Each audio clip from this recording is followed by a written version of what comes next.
is Dr. Hollisa Alewine. We are presenting today some recipes. Recipes? Yeah, I know. I don't look much like a cook, do I? What I want is to give you some recipes for a Shabbastic Shabbat. If you're new to the Shabbat, or even if you're old to the Shabbat and you're curious, hang around. These programs are designed for people who are fairly new to Shabbat. They kind of get the idea, okay, I need to keep the Shabbat. I'm starting to understand that now. I want to incorporate it, but how do I do that?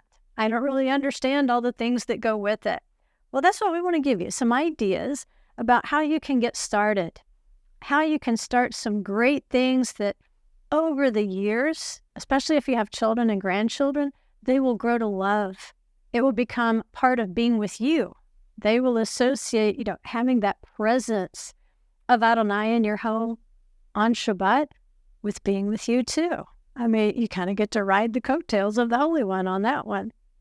And so if I'm going fast, and I won't cover everything that we have here in Torah Tips, this is where I'm taking this.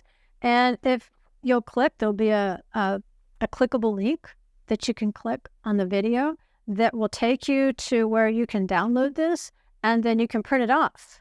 And after you print it off, you can take your own notes. You might add to it. You might say, oh, I can't do that one. Mark that out. But this will get you started, and then you can add your own notes to it. Or you can print it off for other people. Like if you're going to have visitors, that's going to be one of our tips today. Have people over.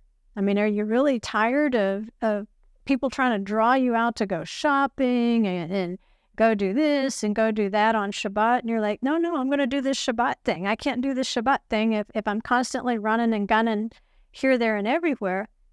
One thing you can do is invite them to your Shabbat. But if you want to pass this around, to your friends and saying, this is what I'm doing now, and this will help you understand a little bit about what I'm doing, feel free to share. Just print it off and share it.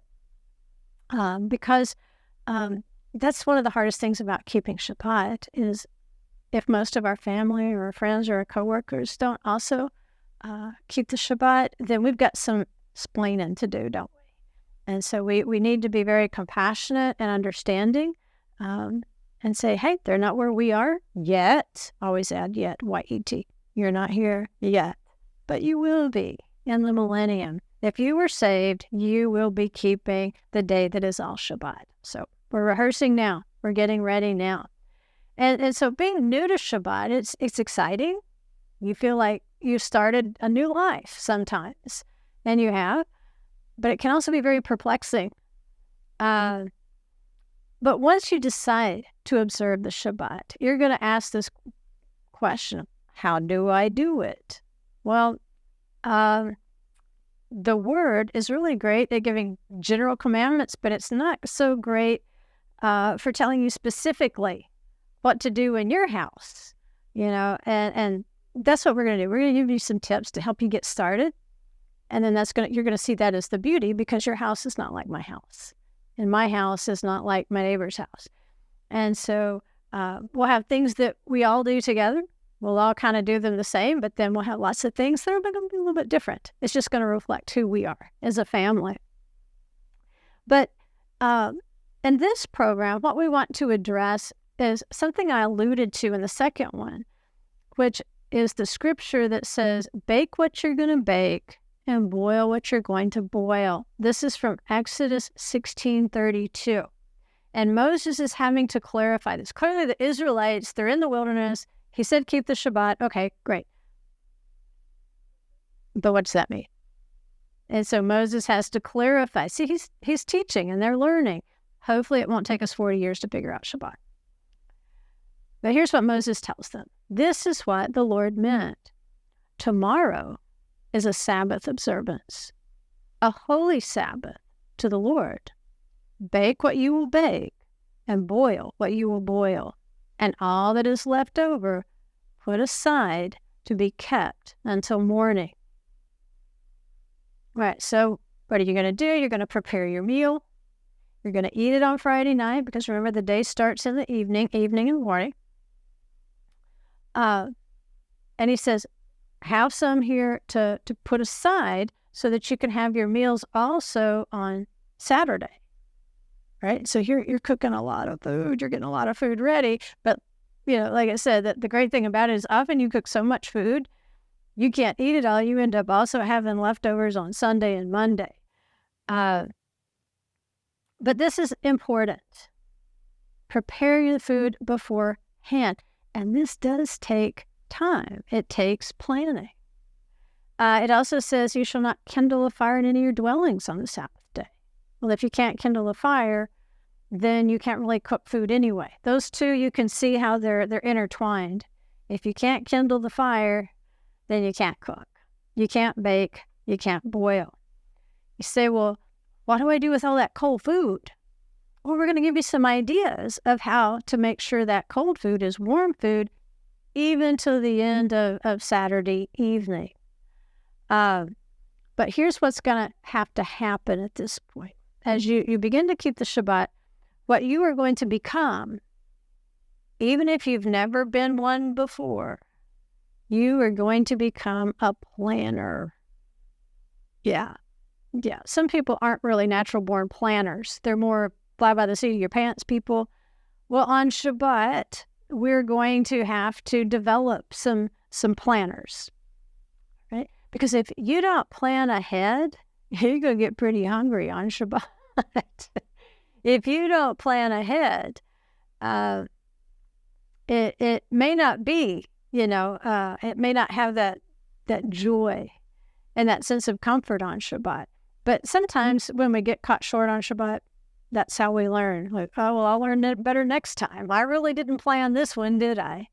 And what really makes it hard sometimes is if you have to travel and you're kind of sliding into home base on a Friday afternoon on arrival somewhere. And I travel quite a bit, or I used to. I'm trying not to so much anymore.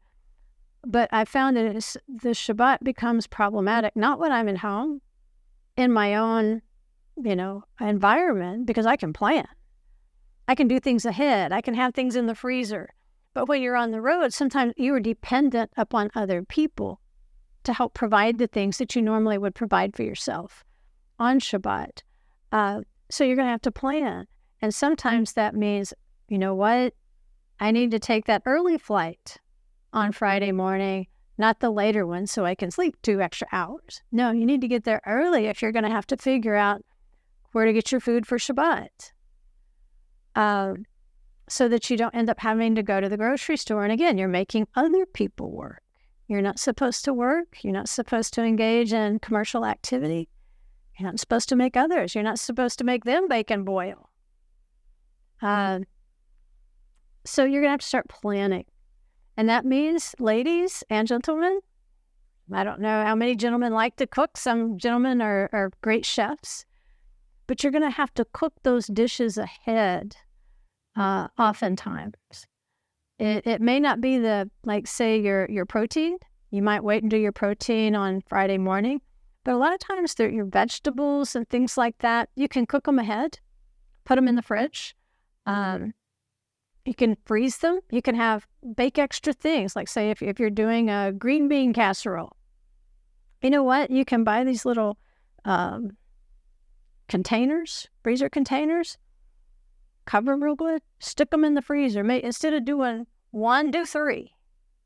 And then you can take them out at a later time, especially if it's something your family likes. Make extra mac and cheese. Whatever it is that you think you're likely to want more of, pre-cook it, freeze it, so that on Friday, you're going to have enough to run in. It's like everything. People, I don't know why they do it. They want to call you on Friday and talk. And sometimes it's because they don't know you're trying to get ready for Shabbat, and sometimes they don't care. Let me wrap this up in my week, and they don't really care that you're just trying to get to the Shabbat table before sundown. So you might have to cut those conversations short and say, hey, call me back on Sunday. You didn't plan. You waited till Friday to try to wrap this up. Let's wrap this up on Sunday, or let's wrap this up on Monday. Because that's the great thing about Shabbat. You have to stop your work even if you're not done. And that's a beautiful thing, because what you'll find out is you will survive without finishing that, and it'll give you something to do next week. Every week, you're probably going to have something left undone that has to be suspended for Shabbat. And that's a great feeling to know that I can walk away from it, that I'm not enslaved to my work, that I'm not enslaved to my task, but instead, I'm enjoying as a free person his Shabbat. I can enter into his kingdom. So yes, plan, especially if you're traveling. Know what's going to happen to as much as you can. You can't always know everything. But like we've had to travel recently for deaths in the family, and you can't always predict those sorts of things. You do the best you can. Do the best you can. And I say if you don't do as well as you would like to have, then you'll get it right the next time. You got something to work on. What about challah? If you don't know what challah is, it's a special loaf of bread that we usually make for Shabbat, usually 2 loaves, which is just my husband and me at this point. So unless we have company, we don't even finish for sure 1 loaf. We eat one little piece off the end of it. But challah freezes really well. You can make it early in the week. You can make it a couple of weeks ahead, freeze it, and then just set it out on the table and let it thaw. On Friday, there's some bakeries now that are making challah. You can purchase it. You may not have to bake it. There's great recipes out there. You can experiment with challah. What if it's a cold salad that can marinate for a day or 2? Well, there's some salads that are actually going to taste better after a night in the fridge. If you know you're going to serve that kind of salad on Friday, go ahead and make it on Thursday. Make it easy on yourself. But this is the recipe. A recipe is just a plan. And the recipe tells you the order things should happen so that you get the actual, dish that you plan to get at the end. Because see, if you don't follow the recipe, you're probably not going to get that dish. You're going to get, a cake that sinks, or in my case, just totally collapses because you didn't follow the recipe. And a recipe is a plan. So as you're preparing for your Shabbat, think of it as, what's my recipe going to be this week? I have to do things in the right order. It could all fall down on Friday. And if it falls down on Friday, I get really bent out of shape, and then that just destroys the whole atmosphere of Shabbat, where we want that peace to be able to enter in. So plan your meal, plan your grocery shopping to occur before Friday. Now, you might have to run out and grab something on Friday. That could happen. But get your grocery shopping done before Friday. If you can, bake ahead. And then, if you can, extend meal invitations to the Shabbat table. Have people come in and enjoy it with you. Again, this is how you can help people to understand what you're doing. If you're new to the Sabbath and your friends and your family don't understand it, by coming and doing it with you, that's giving them very hands-on and a good experience. Instead of being worried that you're in a cult or something, or that, oh my goodness, they're turning Jewish, it's fine. Just say thank you if they say that. But on the other hand, if they're having a positive experience with you, then I think they'll come closer to understanding why the Holy Spirit convicted you to start keeping Shabbat. And they might just start keeping it with you. And if they're keeping it with you, then they're devising fewer things to distract you, is the point there. Now, there's also a scripture that says, if because of the Sabbath you turn your foot from doing your own pleasure on my holy day and call the Sabbath a delight, the holy day of the Lord honorable, and honor it. And then there's blessings that follow. Okay, what does he mean, delight? How do you call Sabbath a delight? Well, in Hebrew, that word is oneg, O-N-E-G in English. And it means pleasure or enjoyment, delight. When you delight, when you enjoy the Shabbat, you're making it honorable, is what the scripture says. And so you're saying, all right, I'm not supposed to bake or boil. You're telling me I have to eat cold food? That's not delightful. But from ancient times, people have been very creative in how they kept that food warm on the Sabbath and throughout the Sabbath. In ancient times, and I've seen these ovens in Jerusalem, they would have community ovens back before everybody had an oven in their own home. A neighborhood would have a community oven because they would generate a tremendous amount of heat in that particular climate. You really wouldn't want an oven in your own house. You would want it disconnected from your house. But it would serve the whole neighborhood. They would get that fire stoked, and the families would each put a pot or two, however many, in that oven. And because it was stoked, that oven would stay warm all through Shabbat. And then, of course, on Saturday, they would send the kids out to retrieve it. They would go out and find the family, I don't know what, pottery that had their food in it. Well, in more recent times, back around the turn of the century in Jerusalem, you had Jewish families coming from all kinds of different places, like Eastern European, North African, Middle Eastern. The Eastern European dishes were very bland, but the North African dishes and some of the Middle Eastern dishes, they're very spicy. They're kharif. And so sometimes the kids would pick up the wrong pot and take it home. And all of a sudden, you're eating somebody else's Shabbat meal on Saturday. You're saying, wow, that's spicy. And that's how, in modern Israel, how they developed the spicy foods that they have today. And why you see even a lot of Middle Eastern Jews eating things like babka, from Eastern Europe, because they would get their foods all mixed up in the community oven. Well, we don't have a community oven. But what you'll find is if you will go look in your stove, if you kept the owner's manual, probably 9 times out of 10, it's going to have a Shabbat mode on it you didn't even know about, because you have to know which buttons to push to make it work.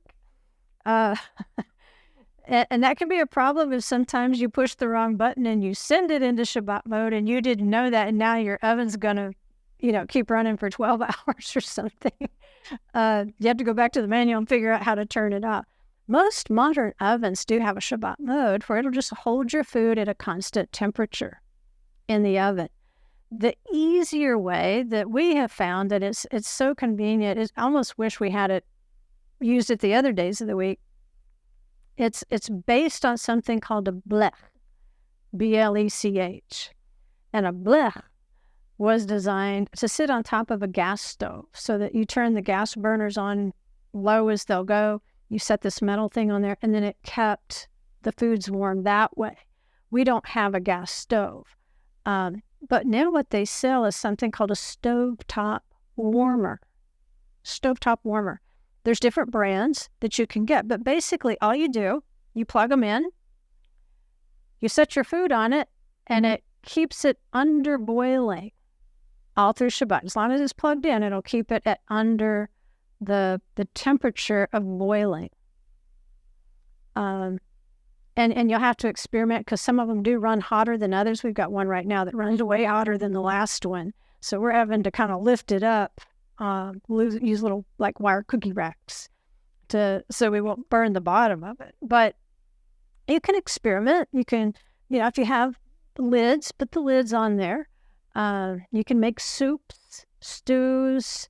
You may not want to put if you have a protein like roast beef or chicken or something, you might want to wait until an hour or two before you're ready to eat it to put it on there and get it warm because it can dry out. But you'll learn how to use it. And then the great thing is it's on there all day, and people just kind of go and they'll pick a little bit out of there. They'll get a spoonful out of there. You can hold your food warm on Shabbat. You don't have to eat cold food. And one thing we do, just a little tip, we always put a sheet of aluminum foil or two to cover the surface of it so that if we have spills, which we do, especially if we're going in there and sneaking a spoonful of soup or something, it'll spill onto the aluminum foil rather than spilling down onto the top of the warmer and then just cooking until the end of Shabbat. And you'll experiment. But it's really great. And it's great, if you have dinner parties, it doesn't even have to be Shabbat. You don't have to just use it on Shabbat. You'll find that it's really handy for other things. Like if you're going to have people over for Thanksgiving, you can keep your foods warm because sometimes you get some things warm before others. You can plug that baby in on the countertop and you can keep these things warm while you're using your oven for other things, right? Another tip, get your shower early enough on Shabbat afternoon that you have some downtime, right? If you can, relax a little bit, listen to a little bit of music. That might be one of the hardest steps to plan. If this is a plan, if this is a recipe, that could be the hardest thing to do if you've got a bunch of little kids. If your children or grandchildren are there, especially mom, it might really be really hard to find that little space of time. But what we want to do is make sure we've got at least a few moments to center ourselves and think about Yeshua. Think about why we're doing this.